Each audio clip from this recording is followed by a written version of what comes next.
सुप्रभात बच्चों, now will discuss further. कल हमने आपको नॉन कोऑपरेशन मूवमेंट तक की बात बताई थी और ये भी कहा था कि the next movement is civil disobedience movement.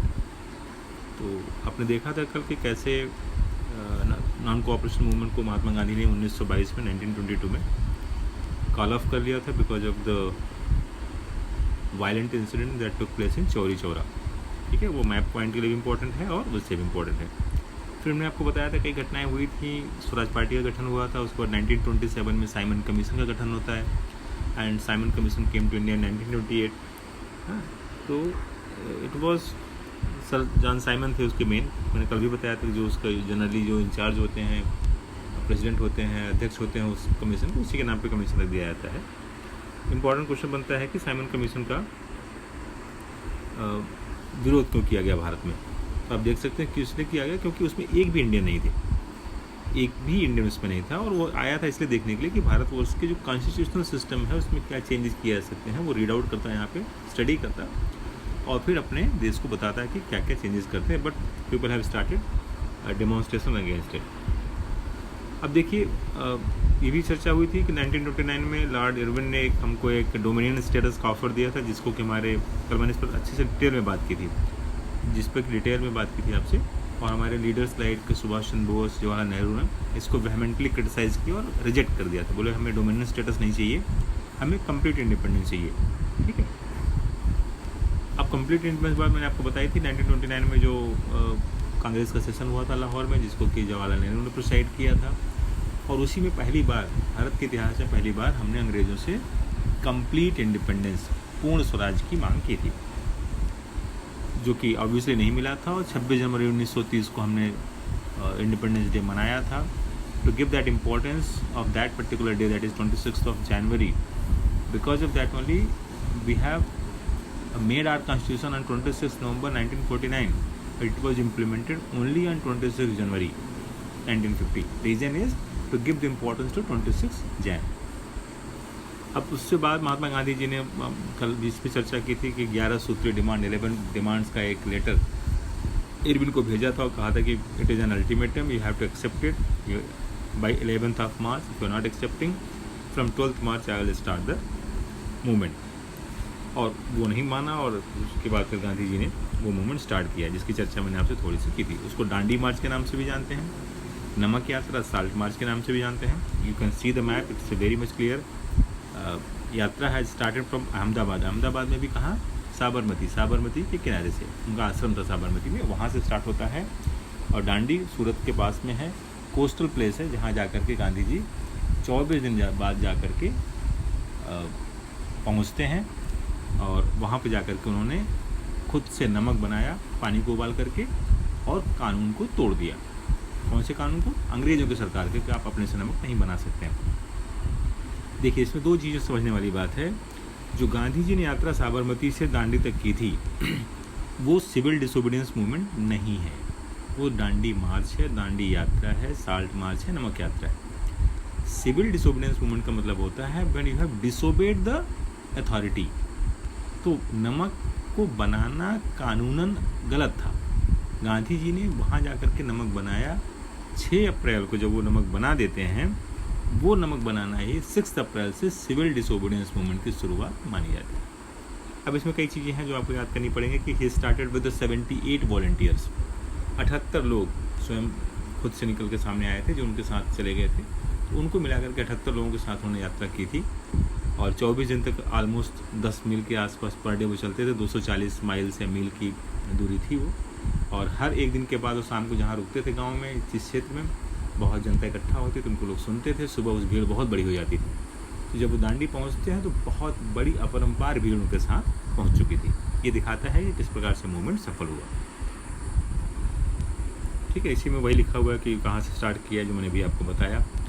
And 6 अप्रैल को उन्होंने दांडी में पहुँच करके कानून बना करके वायलेटेड द लॉ, कानून तोड़ा। और इसी से this mark the beginning of the civil disobedience movement.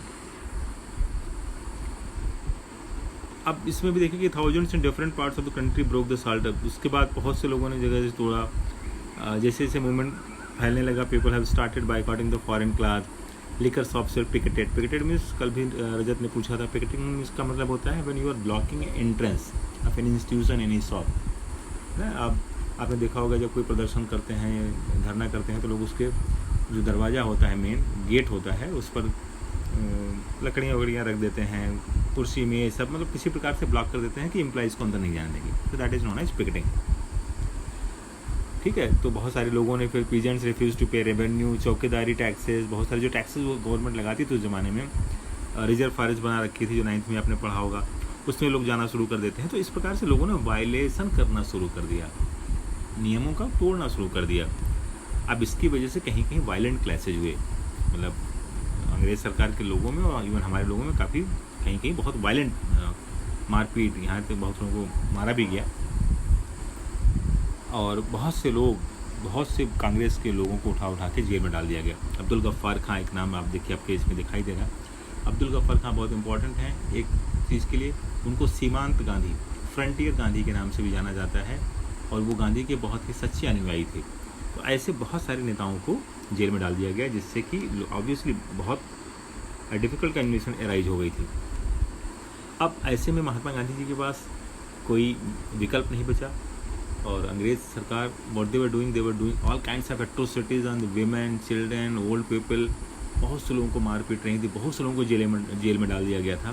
तो गांधी जी को लगा कि ऐसे तो बहुत मुश्किल हो जाएगी, हमारा बहुत नुकसान हो जाएगा हमारे देश का। तो उन्होंने फिर इरविन के साथ एक समझौता किया। अब यहाँ से इंपॉर्टेंट ध्यान रखिए, उसे कहा गया Gandhi Irwin pact, Gandhi Irwin समझौता, जो 5 मार्च 1931 को किया जाता है। क्या था इस समझौते में? 2 बातें फिर ध्यान से समझिए। गांधी जी ने कहा ठीक है भाई, हम आपके राउंड टेबल कॉन्फ्रेंस में पार्टिसिपेट करेंगे। कौन से राउंड टेबल कॉन्फ्रेंस में? जिसमें कल चर्चा हमने की थी, जिसमें उसने 1929 में हमको डोमिनियन स्टेटस देने की बात की थी। वो कहा था कि हमारे साथ आइए, इंग्लैंड में हम आपके लिए संविधान बनाएंगे। उस राउंड टेबल कॉन्फ्रेंस, पहले में तो गांधी जी ने पार्टिसिपेट नहीं किया था, कांग्रेस ने नहीं किया था पार्टिसिपेट। सेकंड जब प्लान होगा तो उन्होंने कहा ठीक है, हम राउंड टेबल कॉन्फ्रेंस में पार्टिसिपेट करेंगे। उसके बदले आपको जितने भी पॉलिटिकल प्रिजनर्स हैं, जिसको आपने राजनीतिक रूप से बंदी बना रखा है, उन सबको आप छोड़ देंगे। समझ में आया सबको? ये 2 बातें आपको ध्यान रखनी है, 3 पॉइंट इसमें ध्यान रखना है। 5 मार्च 1931 को it was signed between Gandhi and Irwin, that's what is known as Gandhi Irwin pact. और 2 बातें जो मैंने आपको बताई, Gandhi ji agreed to participate in second round table conference. In return to that he is asked for release of political prisoners, जिनको उन्होंने बंदी बना रखा था। हालांकि बाद में फिर उन्होंने, गांधी जी जाते हैं तो इसकी कहानी मैं बता दूं, वहाँ पर राउंड टेबल कॉन्फ्रेंस में उनकी बात नहीं बन पाती है और वार्ता टूट जाती है, क्योंकि जो कुछ डिमांड वो लोग डाल रहे थे वो देश के लिए सही नहीं था। तो गांधी जी वापस आते हैं, फिर दोबारा से वो उस मूवमेंट को लॉन्च करना चाहते हैं, लेकिन उस मूवमेंट को कोई दम नहीं हुआ, लोगों ने ठीक से सपोर्ट नहीं किया, और 1934 जाते जाते वो मूवमेंट स्वयं अपनी मौत मर जाता है।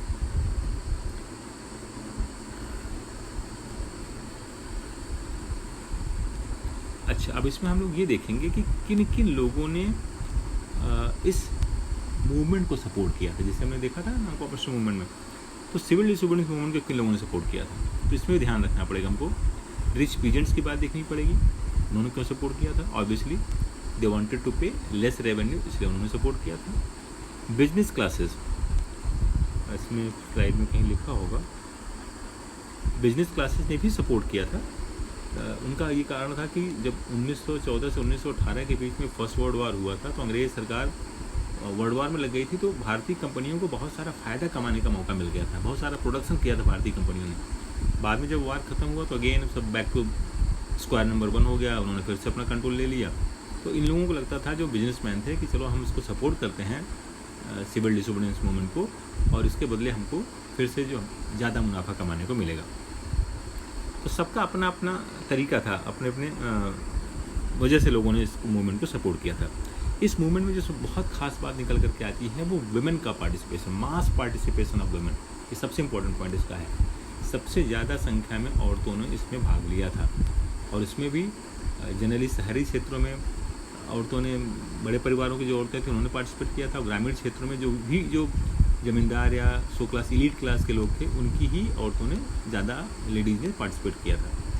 यहाँ पर एक बात नोट करने वाली ये है कि औरतों ने बहुत पिकेटिंग की, स्ट्राइक किया, धरना दिया, प्रदर्शन किया, everything they did along with the males, but they were not given due status, due weightage what they were suppose to be given. मतलब उनको वो मान या सम्मान या वो स्थान, वो पोजीशन नहीं दिया गया जो पुरुषों को दिया गया। यहाँ पर एक चीज़ और आती है, limits of civil disobedience movement. Limit का मतलब होता है किन चीज़ों ने सिविल डिसोबीडियंस मूवमेंट को रोका, सफल बनाने में नहीं बनाने दिया। तो दो चीज़ें यहाँ पे हैं। एक था जो लोग B.R. अम्बेडकर के अंतर्गत अधीन में कंबाइंड हो गए थे और डिप्रेस्ड सोशल सोसाइटी बनाया था अम्बेडकर ने, उन लोगों ने इस मूवमेंट को सपोर्ट नहीं किया था। और दूसरा पॉइंट है, एक मेजर पोर्शन ऑफ मुस्लिम्स, सभी मुसलमानों ने नहीं, ये कहना गलत हो जाएगा, कुछ मुसलमानों ने भी इस मूवमेंट को इसलिए नहीं सपोर्ट किया था क्योंकि हिंदू मुस्लिम के बीच में काफ़ी रिफ्ट आ गई थी। और हिंदू महासभा के बन जाने से हिंदू महासभा कभी कभी बहुत ही सेक्टेरियन बातें करती थी, उधर मुस्लिम लीग में कुछ लोग बहुत ही सेक्टेरियन बातें करते थे, तो उनके बीच में काफ़ी दूरी आ गई थी। तो मुसलमानों ने भी, उनको लगा कि साहब ये हिंदुओं की पार्टी है, हिंदुओं का देश है, कुछ इस प्रकार की मनोभावना के साथ कुछ मुसलमानों ने एक धड़ा मुसलमान का ऐसा था जिसने इस मूवमेंट को सपोर्ट नहीं किया था। तो डिप्रेस्ड एसोसिएशन मतलब जो लोग अनटचेबल्स में आते थे उन लोगों ने नहीं सपोर्ट किया था, और एक सेक्शन ऑफ मुस्लिम्स ने भी सपोर्ट नहीं किया था। अब देखिए, एक दूसरा वर्ड आता है पूना पैक्ट, जो बहुत ज़रूरी है। जब सेकंड राउंड टेबल कॉन्फ्रेंस टूटी क्यों?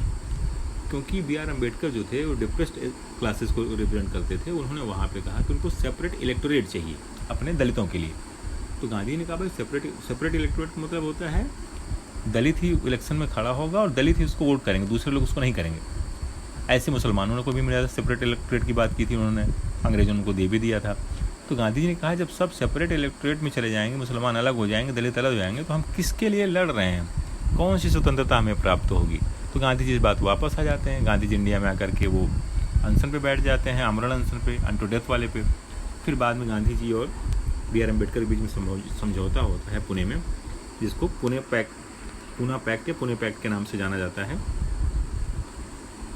और उस पुणे पैक्ट में क्या हुआ, गांधी जी ने कहा ठीक है भाई, आपस में का समझौता हुआ कि आपको सेपरेट इलेक्टोरेट नहीं मिलेगा, आपको रिजर्वेशंस मिलेंगे, असेंबली की सीटों में रिजर्वेशन मिलेंगे। तब से रिजर्वेशन का प्रावधान शुरू हुआ है। अच्छा, और तो इसमें चलिए बाकी सेंस ऑफ कलेक्टिव बिलोंगिंग में अगले फिर लेसन में, अगले टॉपिक में इंक्लूड कर दूंगा।